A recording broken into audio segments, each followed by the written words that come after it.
ከልጆቼ ጋር በአመታችን ተገናኘን። እነዚህ ዶሮዎች 1200 ዶሮዎች ናቸው። ከዚህ ቀደም ቡራዩ ያስረከብኳቸው ዶሮዎች ናቸው። ዛሬ ግን የምንገኘው ንብ እርባታ ኮተቤ ንብ እርባታ አካባቢ ነው የምንገኘው።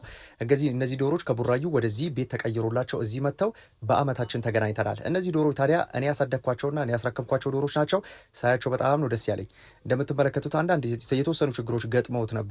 ቬንት ካኒባሊዝም እና የሞልቲንግ ላይ ነበሩ ዶሮዎቹ። ወደሚቀጥለው ሳይክል እየተሸጋገሩ ወይም ደግሞ ወደ ፌስቱ ደረጃ እየገቡ ያሉ ዶሮዎች ናቸው። በጣም ንቃታቸው እንደምትመለከቱት ፕሮዳክቲቪቲያቸው ላይ ትንሽ ያዝ አድርጎት ነበረ። እድሜያቸው በእርግጥ እያረጁ ያሉበት እድሜ ላይ ናቸው። ነገር ግን ደግሞ 1-2 እና 3% በመኖ ጭማሪ ማድረግ ይችላል ይሄ ዶሮ አርቢ። በዚህም ደግሞ ተስማምተናል። በነገራችን ላይ ወደ መኖ ማምረቱም እንደሚገባ ብዙ ነገሮችን አመቻችቼለታለሁ። ይህንን ዶሮ አርቢና እነዚህን ዶሮዎች በከፍተኛ ችግር ውስጥ የጣላቸው ምንድነው ቦታ መለዋወጣቸው ነው። ይሄ ሶስተኛ ቦታቸው ነው። ከዚህ ቀደም ቡራዩ ላይ ነበሩ።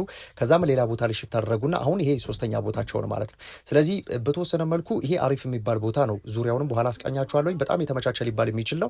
እነዚህ ዶሮዎችም እንግዲህ ምርታቸውን ከፍ እንደሚያደርገውም ከመኖንም አያያዝንም በማሻሻል አያያዝ ላይ የተወሰኑ ችግሮች ነበሩ። እሱን ከማስተካከል ጋር ተያይዞ መኖ ጨርሶ ካለመመገብ ከማስተረፍ ጋር ተያይዞ የተለያዩ ችግሮች ነበሩ። እነሱን እናስተካክላለን። በዋናነት ዛሬ እዚህ ግቢ ውስጥ የተገኘ ነው ግን ድጋሜ ከኛ ኦርደር አድርጎ ነው ማለት ነው። አሁን ደግሞ 1300 ዶሮዎች እነዛ እያሉ ከነሱ አጠገብ ባለ ፋርም ላይ 1300 ዶሮዎችን ኦርደር አድርጎ ቦታው እንደምትመለከቱት እጅግ በጣም ነፋሻማ ሊባል የሚችል ቦታ ከሱ ዶሮዎች ውጪ ከሁለቱ ሼዶች ውጪ ሌላ ሼድ የለም።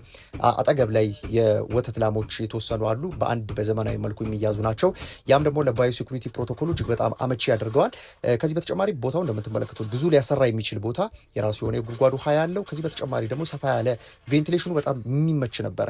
ስለዚህ አጋጣሚ ማብራት አልነበረም እና የኬሚካል ርጭታ አላደረግንም። በፓውደር መልኩ ግን በዚህ መልኩ በደስተሩ ተጠቅመናል ማለት ነው። ስለዚህ ይሄ በጣም የተሻለ የሚባል የኬሚካል አራጫጭ ወይም ደግሞ የዲስኢንፌክሽን ሜትር ነው ማለት ነው። ይህን ዲስኢንፌክሽን ሜትር የምትጠቀሙ ከሆነ እናንተ ልደርሱባቸው የማትችሏቸው ቀዳዳዎች፣ የተለያዩ ቦታዎች ላይ በቀላሉ እነዛን ፓቶጂኖች ማይክሮ ኦርጋኒዝሞች ማዳከም ከፍተኛ ኃይል አለው። ስለዚህ በፓውደር መልኩ ደግሞ እነዚህን ዲስኢንፌክት የምታደርጉበት መጠን አንድ ደረጃ ከፍ ያደርገዋል። ይሄ ማለት ከፊሚጌሽን ፕሮሰስ የማይተናነስ አይነት ስራ ነው ማለት ነው። ዶሮዎች እያሉ ሊገቡ ያሉ ዶሮዎች ላይ ፊሚጌሽን ብዙ ጊዜ የሚመከር አይደለም። ነገር ግን ደግሞ በደስተር አማካኝነት በፓውደር መልኩ ዲስኢንፌክት ማድረግ በጣም የተሻለ ነው።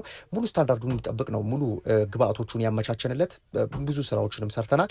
የእኛ ምርትና አገልግሎቶች መጠቀም ለምትፈልጉ ካላችሁ በ0954621324 አድራሻችን ዱከም ብሉ ናይል ህንፃ ነው። ለትራንስፖርቴሽን በራሳችሁ ትራንስፖርት የምትመጡ ካላችሁ በጣም ቀላል የሆነ ቦታ ነው። ዱከም መናኸሪያ እንደደረሳችሁ ብሉ ናይል ህንፃ ላይ መምጣት ትችላላችሁ።